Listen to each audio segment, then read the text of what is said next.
The Raiders' season feels like it's teetering on the edge of disaster, and the deeper you look, the more it feels like the problem isn't just on the field, it's in the decision-making at the top. 1 win, 2 losses, and already the alarms are blaring. The fan base knows it, the players feel it, and even the press conferences are starting to expose cracks in the foundation. When Pete Carroll stepped to the podium this week, what should have been a moment of leadership turned into something else entirely. Instead of accountability, it sounded like defiance.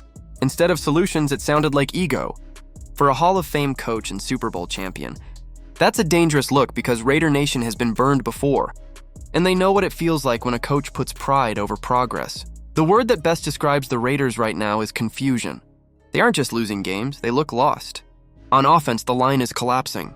On defense, players are being moved around like chess pieces with no real strategy. And in the locker room, whispers of frustration are starting to leak out into public view. That's the kind of recipe that breaks a season wide open, and it's already boiling over. Look no further than the offensive line, the heart of the problem. Statistically, it's been a nightmare. This group is on pace to give up close to 70 sacks this year, a number that would put them in historically bad company. The run blocking? Even worse. Rookie Ashton Gentry is barely taking a handoff before he's swallowed up. Half of his carries are being met at or behind the line of scrimmage. That's not bad luck, that's systemic failure.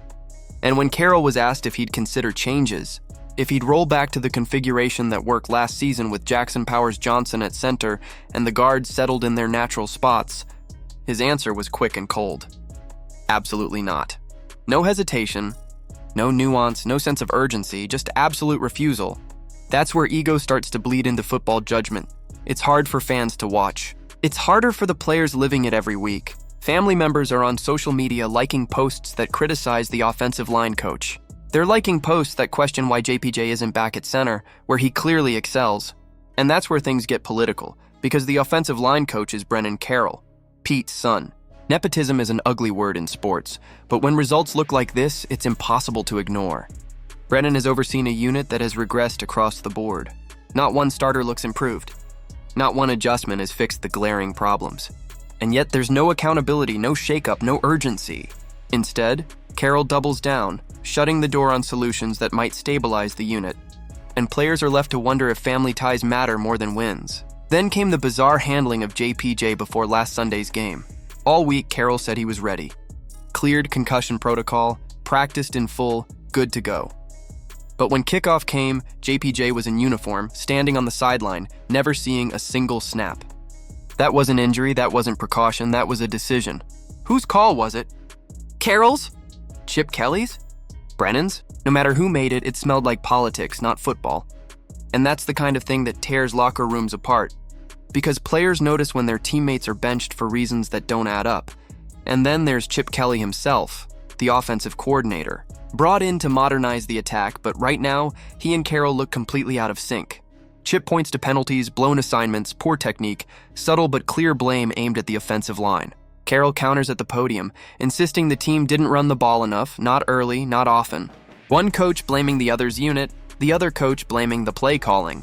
Those mixed messages may sound like small details to outsiders, but players aren't stupid. They see division at the top, and once faith in the coaching staff breaks, it's almost impossible to repair. This isn't the first time Raider Nation has lived through this kind of dysfunction. The Josh McDaniels era left scars.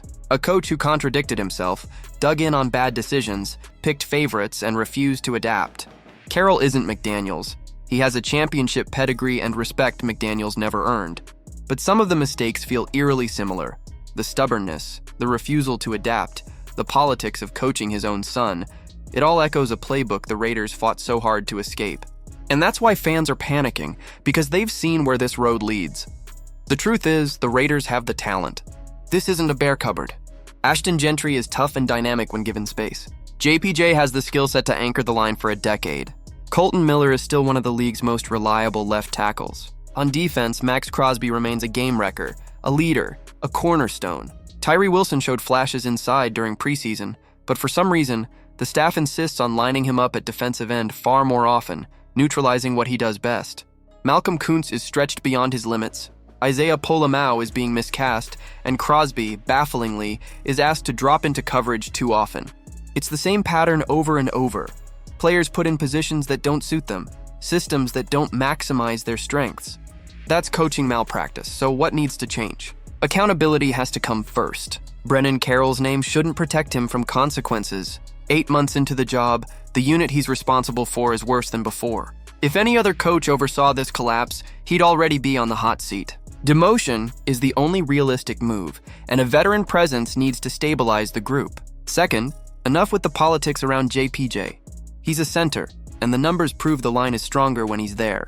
Forcing him into awkward battles at guard isn't just wasting his talent, it's sabotaging the entire offense. Put him back where he belongs. Third, Carroll and Kelly have to unify their message. One can't stand at the podium calling for balance while the other points fingers at execution. That division is poison. They need a shared vision, and they need to sell it to the locker room. Finally, there has to be urgency. It's already week 4. This coaching staff has had months to evaluate talent. Talking about still learning the roster at this stage isn't acceptable. It's an excuse, and Raider Nation is tired of excuses. The frustrating part is that the problems are fixable. The Raiders aren't lacking talent. They're lacking direction. They're lacking cohesion. And they're lacking the humility to admit mistakes and adapt before it's too late.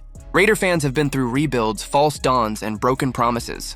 They don't want slogans or empty press conference lines. They want results.